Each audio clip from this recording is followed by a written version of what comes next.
a few months ago, I did a video about isolation. You know, that video is about when God isolates you and why.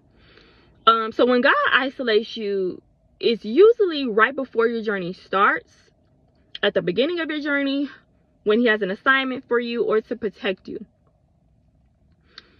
At these times, he needs you away from people that may be toxic, that may be a distraction, that can't go with you, are not growing spiritually, people who may try to stop your growth, people who may become envious of you, people who are still in their old way of living and thinking. Those are most times the Lord isolates us, which is for a good cause and for our safety and well-being. Those are the times that isolation is good. But what I will say is that it's not good to isolate yourself with God instructing you to do so.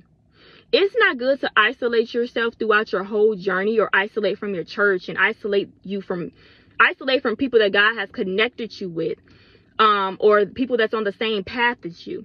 Because oftentimes God uses those people to get you to where you're going.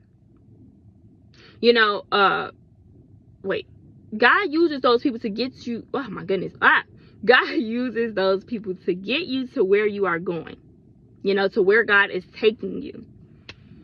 God sent those people to encourage you on your walk and on your journey, because we know it can get hard. You need encouragement, because the enemy tempts and manipulates those who are isolated after so long without a cause, because you have no support system. You know what I'm saying? You have no one speaking life unto you. You have no one encouraging you. You have no one praying for you. You have no one praying with you.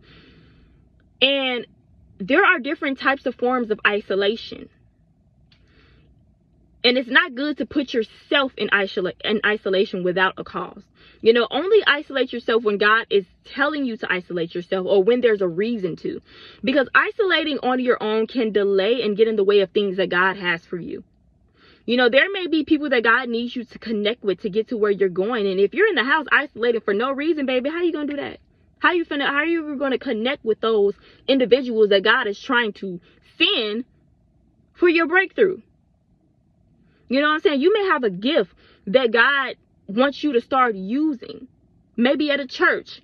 But if you're isolated, you're not going to church, you're not leaving the house, then how will you do that? How are you going to use your gifts? You know what I'm saying? In that church.